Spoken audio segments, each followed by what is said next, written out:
वो दोनों वहां हैं, उसके नीचे। नितिन, बुलाओ।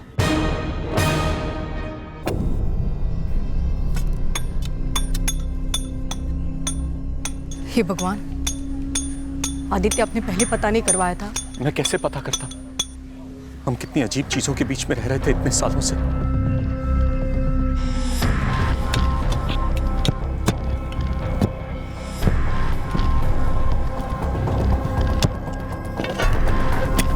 ये सच नहीं कि जो बाहर से अच्छा लगे वो अंदर से बुरा नहीं हो सकता, या जो बाहर से भद्दा लगे वो अंदर से साफ नहीं हो सकता।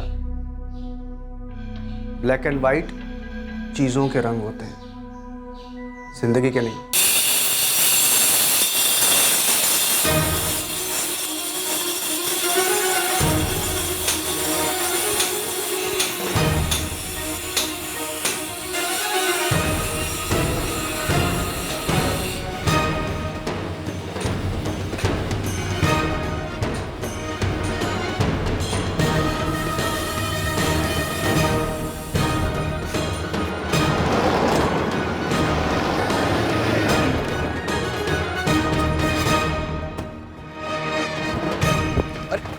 Please open the gate.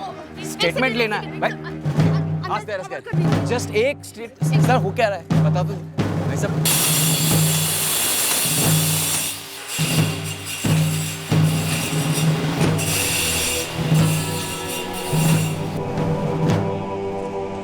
कैसे ले जाओगे भाई साहब? जेब में डाल दो। ऑटो बुला ले भाई। ऑटो?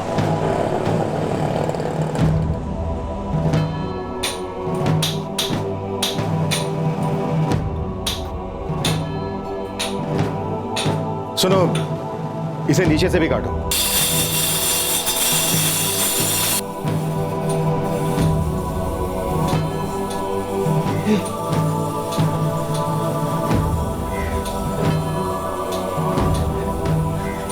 क्या कह रहे ये लोग? हैं? क्या कह रहे? पता नहीं। हमारी नुपुर को दीवार के अंदर? कुछ पता नहीं है पापा। इस वक्त बताया गया है कि इस कोठी में एक मर्डर हुआ है और पुलिस एक लड़की की लाश ढूंढ रही है। कोठी के मालिक रजत वर्मा, जिन्हें हत्यारा बताया जा रहा है, वो पुलिस कस्टडी में है। हमने कई पड़ोसियों से बात की, किसी को भी नहीं पता कि कोठी के अंदर क्या चल रहा था। कोठी के मालिक रजत वर्मा के बारे में कोई कुछ नहीं जानता। पुलिस सूत्रों के अनुसार रजत वर्मा मानसिक रूप से बीमार हो सकते हैं।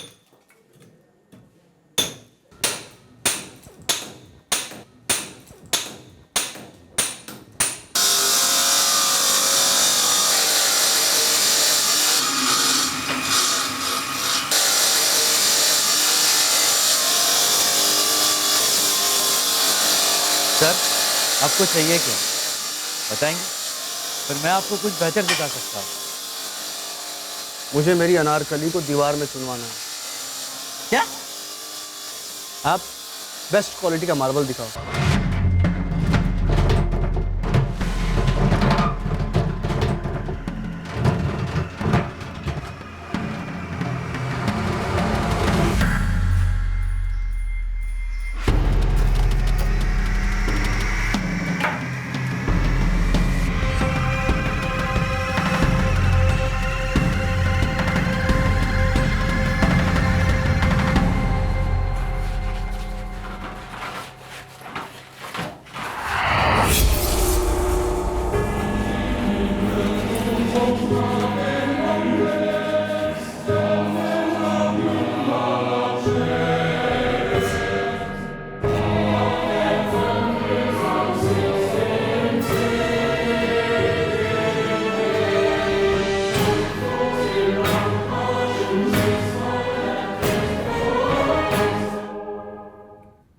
क्या है? हाँ, नुपुर की बॉडी कहाँ है? सर यही तो है मिस नुपुर साहब फ्रॉम रांची। क्या बकवास कर रहा है? ये बॉल नुपुर की बॉडी कहाँ है?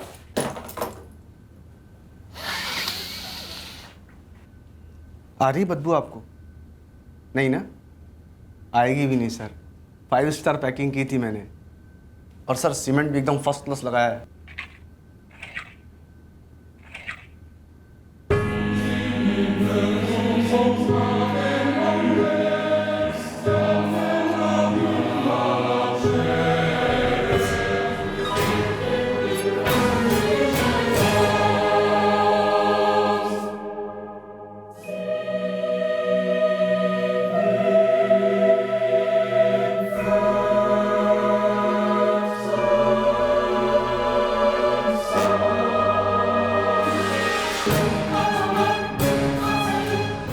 केस क्लोज कर दो सर, घर जाओ आराम करो। जय हिंद। सर, शेप देख के लग रहा है कि बॉडी है। सर, ये आदमी एकदम पागल लगता है सर।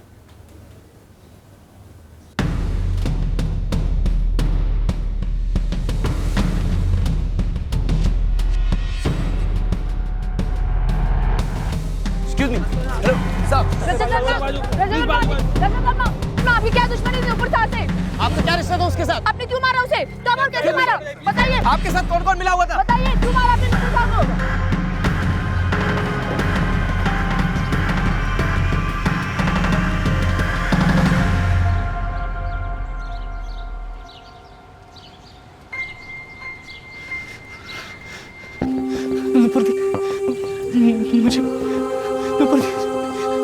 मुझे मेरी बहन को देखना है सर, मुझे मेरी बहन को देखना है। मैं नहीं मानता, मैं नहीं मानता कि मेरी बेटी को मार डाला गया। अरे ठीक है, एक्सक्यूज मी मैम। दूर हटिए प्लीज, दूर हटिए। मैडम क्या आप बता सकते हैं कि बॉडी की क्या हालत है? क्या ये वाकई नुपुर की है? देखिए सर, कुछ भी कहना टू अर्ली होगा। Too early? सर, मर्डर तो अक्टूबर में हुआ था। देखिए अभी कुछ भी क्लियर नहीं है। जब हमें पता चलेगा कि माजरा क्या है तब हम प्रॉपर प्रेस ब्रीफिंग करेंगे। और क्या क्लियर होना बाकी है मैडम? आप सब लोग वेट कीजिए प्लीज, वेट कीजिए और जाने दीजिए। बंद करो, बंद करो। प्रणव जी, गौतम, अभी तक हम खुद श्योर नहीं। तो फिर ये बॉडी किसकी है? अभी हम ये भी गारंटी के साथ नहीं कह सकते हैं कि ये बॉडी ही है। तो क्या क्या ये है? देखिए प्रणव जी, रजत बोल रहा है कि उसने नुपुर को मार डाला और उसकी बॉडी को सीमेंट से ढक दिया, लेकिन हम उसकी किसी भी बात को फेस वैल्यू पर नहीं ले रहे। प्रणव जी, ये आदमी मेंटल केस है, हम इसके दिमाग में झांकने की कोशिश कर रहे हैं, लेकिन ये बहुत जल्दी सच बोलेगा, बहुत जल्दी।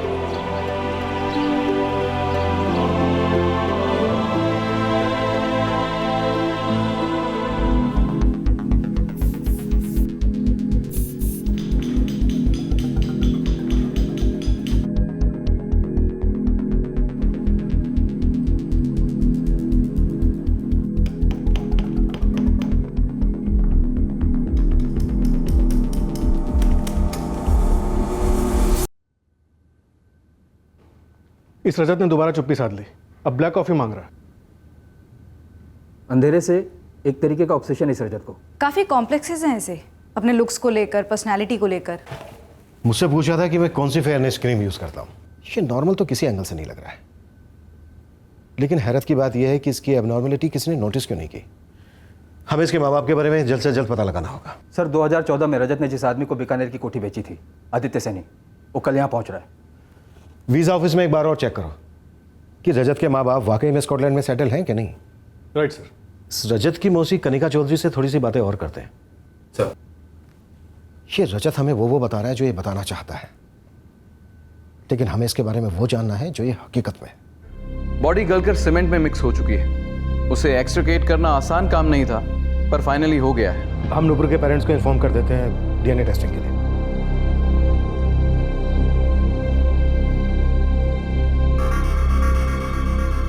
मैडम, मुझे मेरी नुपुर दीदी को देखना है। क्या देखोगे गौतम? उस सीमेंट के अंदर सिर्फ कंकाल है। तो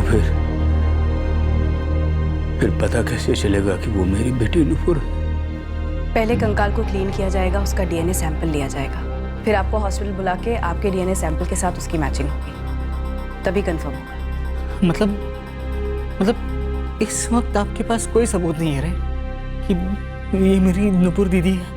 नुपुर इतने महीनों से गायब रही है। रजत के घर से उसका सूटकेस, कपड़े और डॉक्यूमेंट्स मिले हैं। रजत ने खुद कबूल किया है कि उसने नुपुर को मारा है और ये नुपुर की बॉडी है। इस वक्त हम रजत के इसी स्टेटमेंट को सही मानकर चल रहे हैं। बाकी सच्चाई फर्दर इन्वेस्टिगेशन पर ही पता चलेगी।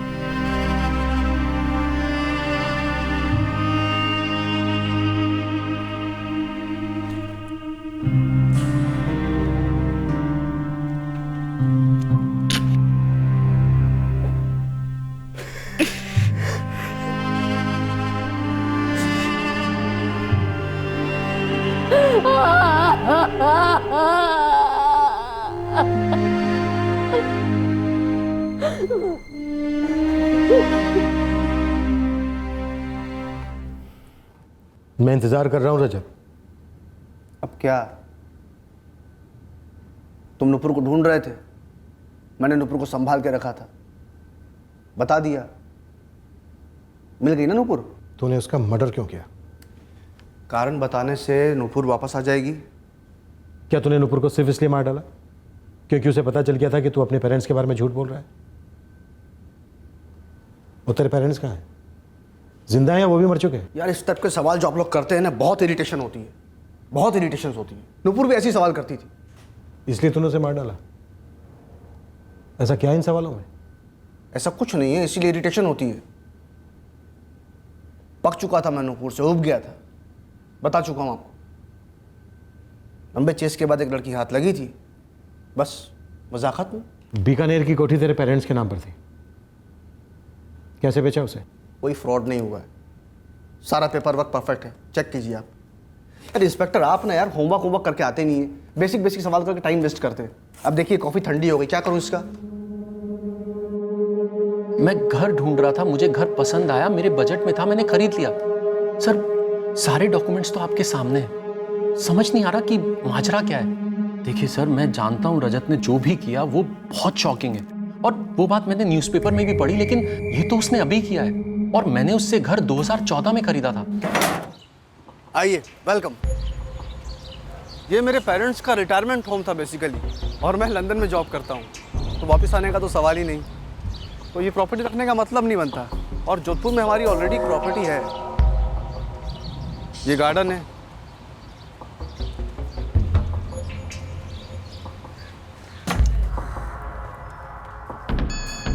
कोठी के साथ आप ये सारा फर्नीचर भी ले सकते हैं। वो तो ठीक है, पर आपके पेरेंट्स कब आ रहे हैं ताकि हम कुछ रेट फिक्स कर सकें? नहीं, वो तो नहीं आ पाएंगे, वो तो स्कॉटलैंड में रहते हैं। इतनी छोटी सी चीज़ के लिए वो इंडिया नहीं आ पाएंगे, उनकी जगह डील मैं ही करूँगा। पर ये कोठी तो आपके पेरेंट्स के नाम पर है ना? मेरे पास पावर ऑफ अटॉर्नी है, सब कुछ है, आप इन सब बातों की चिंता मत करिए। मेरी मिसेस को भी ये कोठी काफ़ी पसंद आई, बस इसलिए हमने खरीद ली। देखिए सर, सारे डॉक्यूमेंट्स तो आपके सामने हैं, नोटराइजेशन है, फ्रैंकिंग है, सब कुछ तो किया गया है। काफ़ी कुछ किया गया है जो इस फ्रॉड को छुपाने के लिए किया गया है। सर मेरी कुछ समझ में नहीं आ रहा, कैसा फ्रॉड? अब इस पावर ऑफ अटॉर्नी को ले, ये 2014 में ड्रॉ हुई, करेक्ट? जी सर, रजत ने हमको घर बेचने से पहले ली थी। किससे ली थी? अपने पेरेंट्स से, जो 2012 में ही गुजर गए थे। व्हाट? हमें उसके पेरेंट्स के डेथ सर्टिफिकेट मिले हैं, ये और इनके हिसाब से मार्च 2012 में दोनों गुजर चुके थे, एक दिन के अंतर में, और इनका रजिस्ट्रेशन म्युनिसिपल कॉर्पोरेशन में नहीं हुआ। लेकिन सर इस पावर ऑफ अटॉर्नी के साथ ये यूके इंडियन एम्बेसी का एफिडेविट भी तो है, जिसमें ये मेंशन है कि वो दोनों स्कॉटलैंड में रहते थे। इसे हम वेरीफाई कर रहे हैं, पर पूरी उम्मीद है ये भी सब फर्जी निकले। फेक है madam, totally 100% fake. No, letter head check करने की जरूरत नहीं, 100% फर्जी है। सबसे बड़ा गिव अवे है नरेश अग्रवाल। आपके मिस्टर रजत वर्मा ने नरेश अग्रवाल को हमारे एम्बेसी का सीनियर ऑफिसर बताया, साइन भी किए, पर ऐसा कोई नरेश अग्रवाल हमारी एम्बेसी में कभी रहा ही नहीं।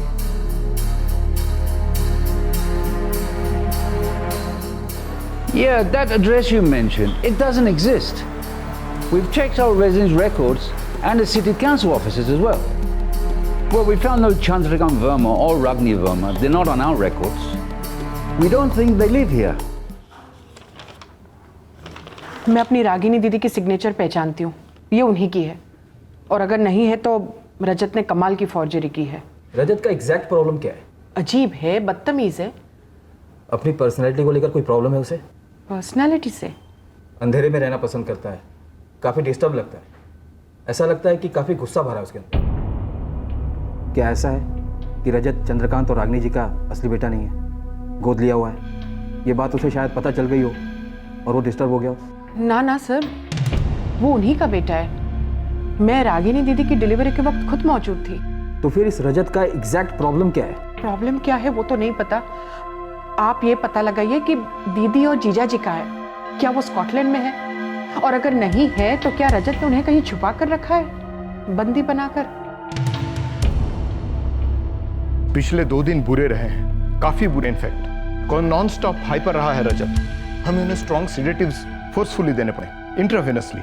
हमें रजत से बात करनी है, उसके पेरेंट्स के बारे में। उनका कोई नामो निशान नहीं है, वो कभी यूके गए ही नहीं, पर उनकी पेंशन उनके अकाउंट से बराबर ट्रांसफर हो रही है, जिसे रजत ऑपरेट कर रहा है। रजत ने उनकी बीकानेर की कोठी भी बेच दी। सारे डॉक्यूमेंट्स फेक थे। आपका आरोपी मेरा पेशेंट हाईली अफेक्टेड है। उसने एक लड़की को सिर्फ इसलिए मार दिया क्योंकि उससे थक गया था। यह अफेक्टेड आदमी है, पर इसने नुपुर साहा को इंप्रेस करने के लिए, उसके माँ बाप, उसके भाई को धोखा देने के लिए डिटेल्ड किस्म की बैक स्टोरी तैयार की है। खुद को वेल सेटल्ड यूके रेजिडेंट साबित करने के लिए फेक डॉक्यूमेंटेशन, फेक तस्वीरें बनाना, इंटरनेट टेलीफोन यूज करना, क्या नहीं किया इस आदमी ने। ऊपर से पूरी दुनिया घूम चुका है।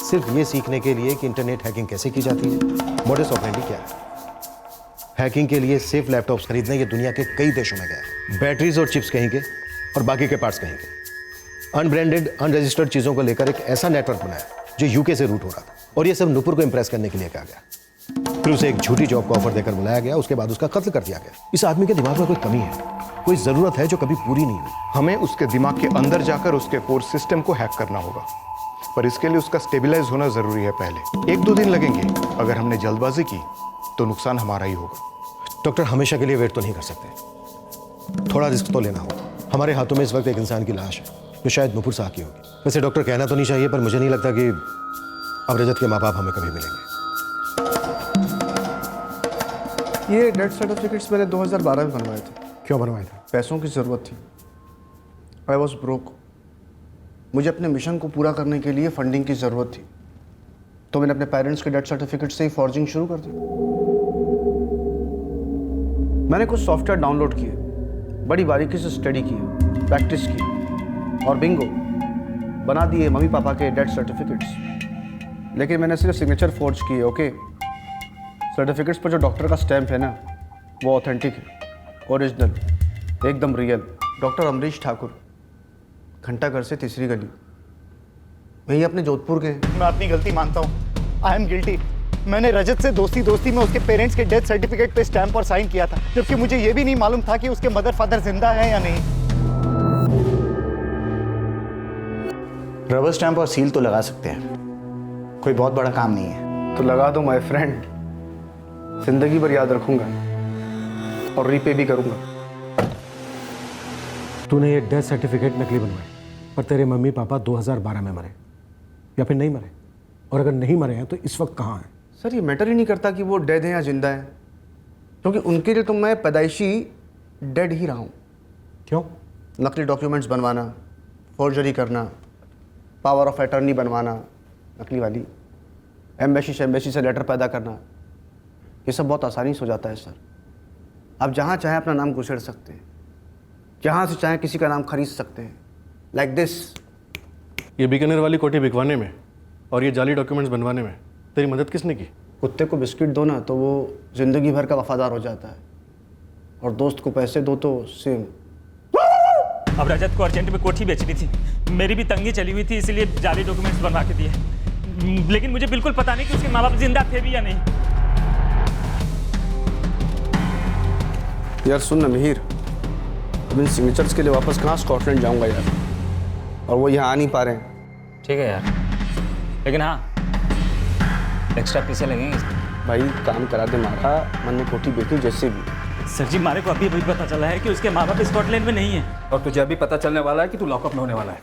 सर जी, हर एक डॉक्यूमेंट फोर्ज किया जा सकता है, सब कुछ चेंज किया जा सकता है, लेकिन क्या एक इंसान का बचपन बदला जा सकता है? क्या उसके चेहरे को चेंज किया जा सकता है? क्या तुम्हें बचपन की कोई बात खटकती है? क्या हुआ था तेरे साथ बचपन में? किसने कुछ किया था तेरे साथ? कुछ कहा था तुझसे? कभी तेरे पेरेंट्स ने तेरे साथ कुछ किया, कुछ कहा? इंस्पेक्टर, अगर इस साल तुम्हारा प्रमोशन नहीं हुआ तो क्या उसके लिए तुम अपने इस चेहरे को दोष दोगे? नहीं। और बच्चे के एग्ज़ाम में कम नंबर आए हैं तो क्या उससे प्यार नहीं करना चाहिए? उसको हर बात पे ताने देना चाहिए? उसको थप्पड़ मारना चाहिए? आखिर पूरा दिन स्कूल में तुम करते क्या हो? थोड़ा भी अंदाजा है तुम्हें कुछ बनाने के लिए हमें क्या क्या करना पड़ता है? ये लड़का हर चीज में बिलो एवरेज कैसे हो सकता है? पढ़ाई में, खेल में, अरे और तो और शक्ल सूरत में भी।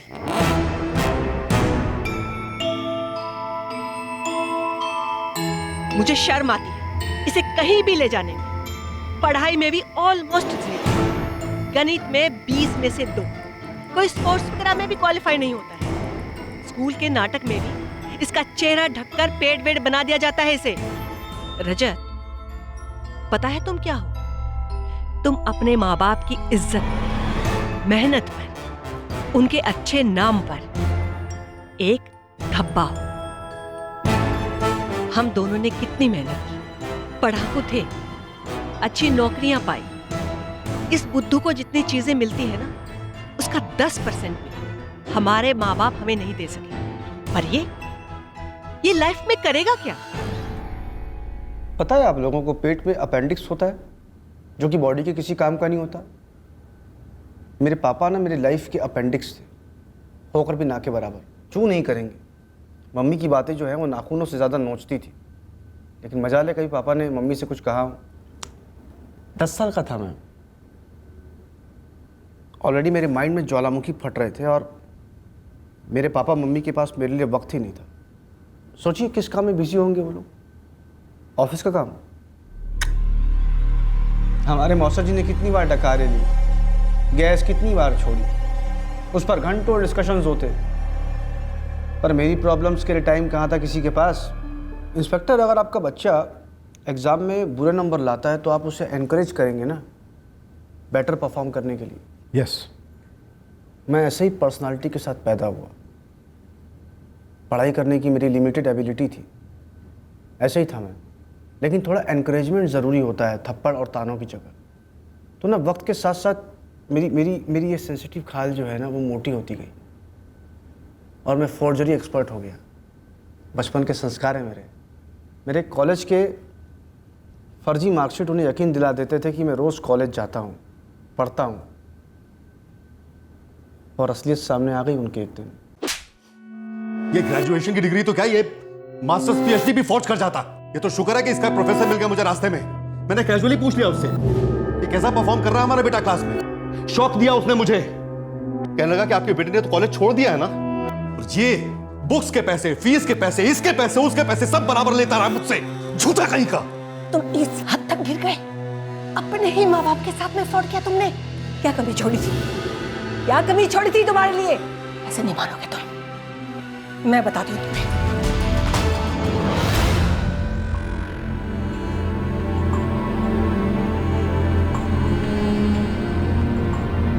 मुझे नहीं लगता हम इसे कभी सुधार पाएंगे।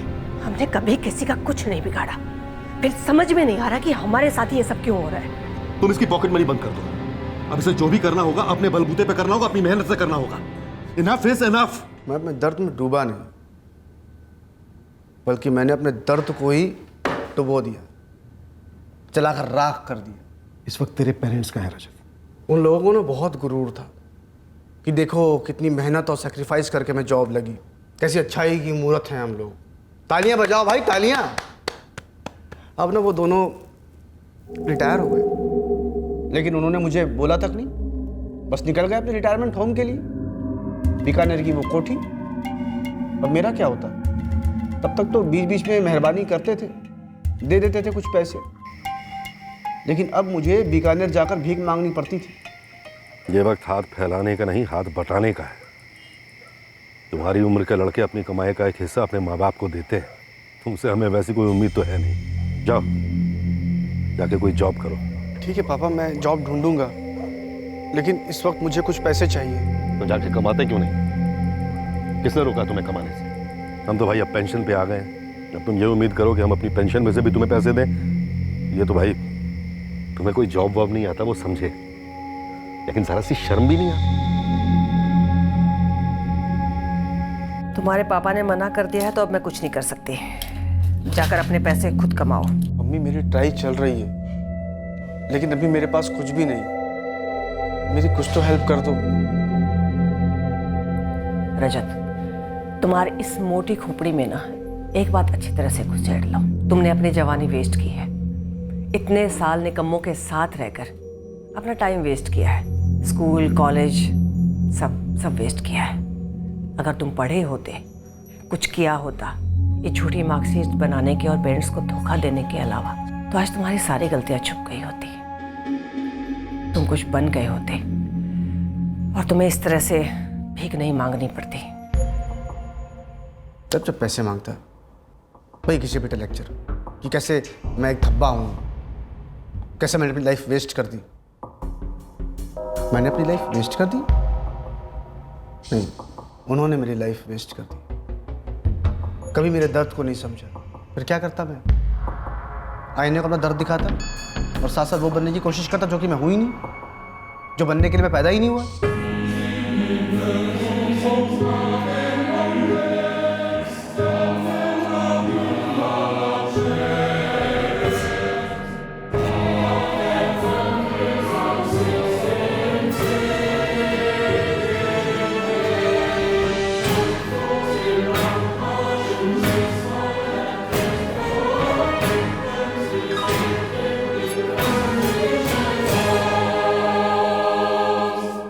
पता है, इंसान की बॉडी में एक चीज़ होती है जो पोस्टमार्टम में मिलेगी ही नहीं और उसकी कामयाबी में सबसे ज़रूरी होती है, कॉन्फिडेंस।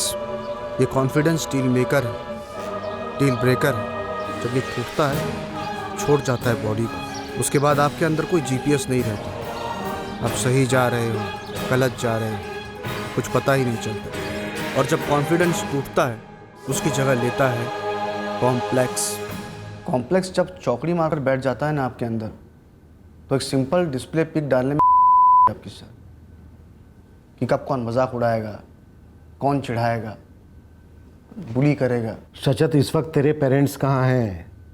तूने तो अपनी दोस्त को धोखा दिया जिसने तुझ पर भरोसा किया। तूने ही कहा था ना कि उसने तुझे दूसरों की तरह नहीं समझा, दूसरों की तरह नहीं देखा। आप लोग फिर गेम खेल रहे हैं मेरे साथ, है ना? ये इंस्पेक्टर बैठकर यहाँ मुझसे मेरे पेरेंट्स के बारे में बात कर रहे हैं, मैं ओपन हो रहा हूँ, खोल के बता रहा हूँ, और आपने ये नुपुर वाला ताना मार दिया, जबकि वो चैप्टर तो क्लोज हो चुका है दीवार के पीछे। कोई गेम नहीं खेल रहा है तेरे साथ रजत। अब तू शांति से हमें ये बता, वो दोनों कहाँ हैं, तेरे पेरेंट्स? सर, शांति से बता रहा हूँ, वो दोनों शांत हैं। उन्हें मुझसे कोई प्रॉब्लम नहीं है और मुझे भी उनसे कोई शिकायत नहीं। You know, we are cool with each other. तूने मेरे सवाल का जवाब नहीं दिया रजत। क्या था आपका सवाल? ओ हाँ, वो लोग बीकानेर वाली कोठी में, अपने रिटायरमेंट हाउस में। बीकानेर की कोठी में कहाँ है वो दोनों? अरे वो क्या नाम है उसका, आदित्य सैनी, और उसकी वाइफ का नाम क्या, जिससे मैंने कोठी बेची है? मिसेस सैनी। आगे बोल। हाँ, मिसेस सैनी और मिस्टर आदित्य सैनी गार्डन में चाय पीते हैं ना। गार्डन में? हाँ, गार्डन में। मैं कई बार जाता हूँ वहाँ पर। ऑफ कोर्स उनको डिस्टर्ब नहीं करता, दूर से देखता हूँ। कपल जो है बेंच पर बैठा है, बढ़िया चाय नाश्ता चल रहा है, अखबार पढ़े जा रहे हैं, फ़ोन पर बात हो रही है। अब सर, इससे बेहतर कंपनी पापा मम्मी को कहाँ मिलती है? और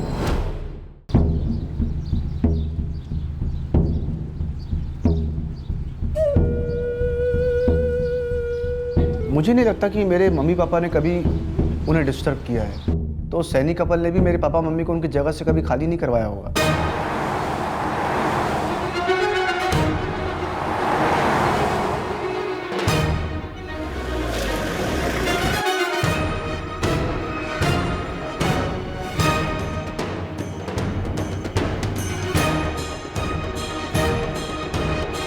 वो दोनों वहां हैं, उसके नीचे। नितिन, बुलाओ।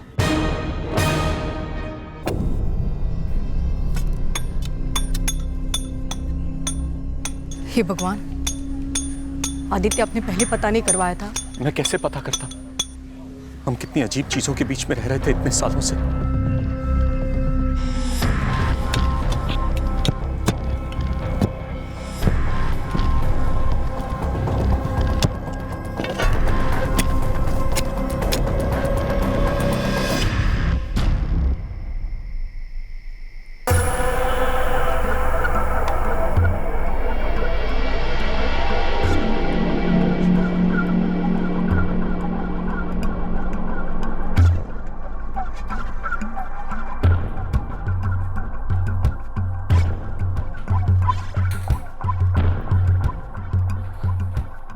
ऐसे घूर क्या रहे हो? रास्ता छोड़ो।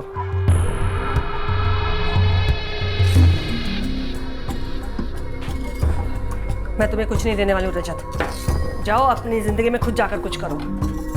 बचपन से सिखा सिखा कर थक गई। पढ़ लो पढ़ लो पढ़ लो, और अब कुछ कर लो कुछ कर लो कर लो। लेकिन तुम्हारी इस बुद्धि में तो कुछ आने वाला नहीं है ना।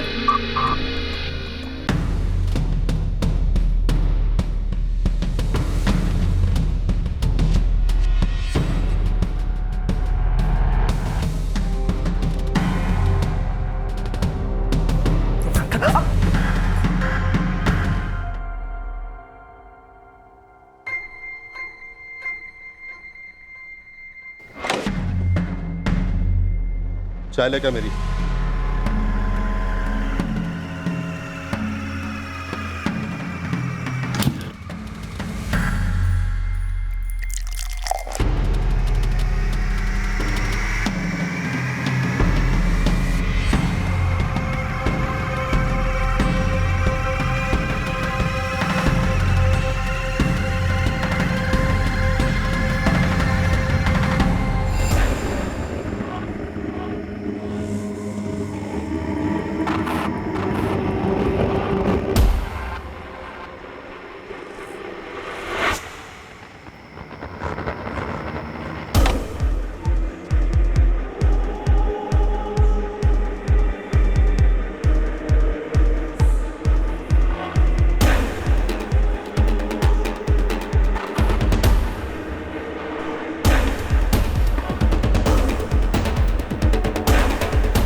लेकर जाओ इसे।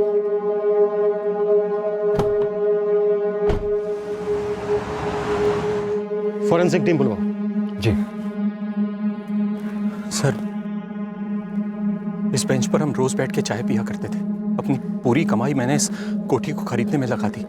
रजत ने हमें बोला था कि उसके माँ बाप यूके में सेटल हैं, स्कॉटलैंड में, और हमने मान लिया। मैं क्या करती सर, मेरे पास उस पर भरोसा करने के अलावा कोई चारा ही नहीं था। बदतमीज तो वो हो ही गया था,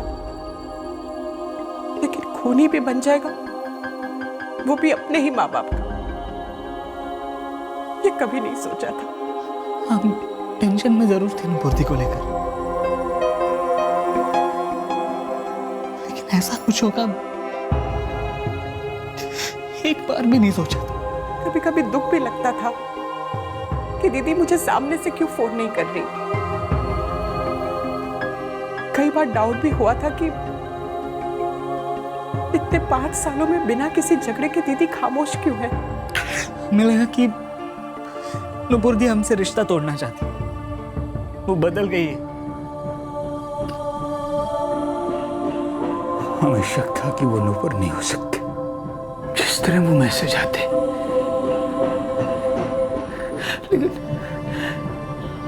लेकिन बस कनिका जी, आपको डाउट हो कि कुछ अटपटा है आपकी बहन की 5 साल की चुप्पी में, रजत की बदतमीजी में। एक बार, सिर्फ एक बार पुलिस को इन्फॉर्म तो कर दिया। 31 अक्टूबर तक नुपुर जिंदा थी, उसे दिए गए, बेहोश रखा गया था उसे। लेकिन जब 3 महीनों तक उसका आप लोगों को कोई फ़ोन नहीं आया तो आप लोगों को तुरंत उससे कांटेक्ट करने की कोशिश करनी चाहिए थी या फिर हमारे पास आना चाहिए था। कनिका जी, आप डाउट उठाती तो पुलिस एक्शन लेती। 2012 में ही आपकी बहन, आपके जीजा का मर्डर सामने आ जाता, रजत जेल में होती और शायद नुपुर की जान बच सकती थी।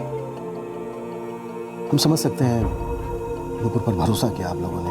जब इतने महीनों तक आपने उसकी आवाज नहीं सुनी, उसके एसएमएस पर शक भी हुआ, तब तो सिर्फ शक करने के बजाय कोई कदम उठाना चाहिए था। नुपुर को बचाया जा सकता था।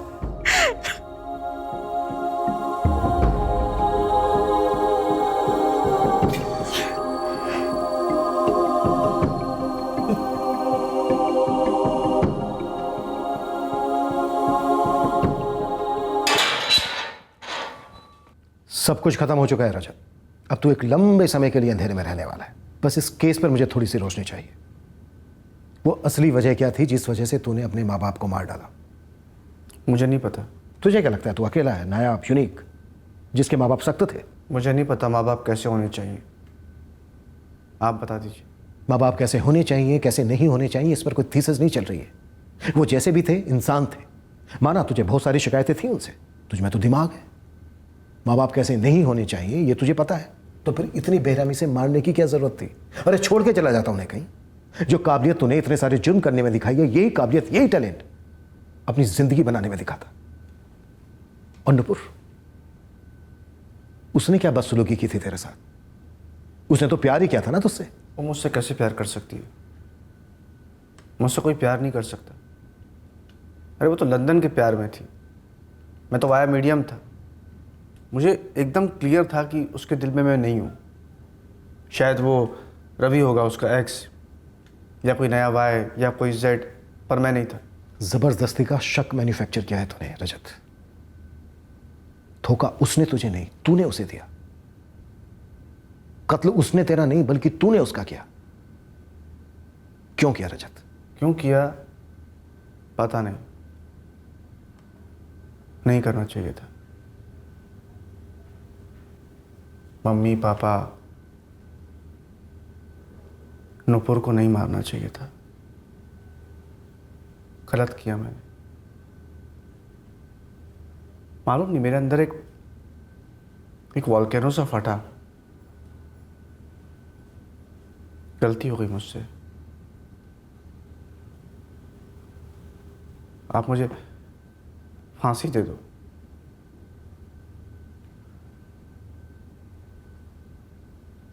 हाँ, सच में आप मुझे फांसी दे दो।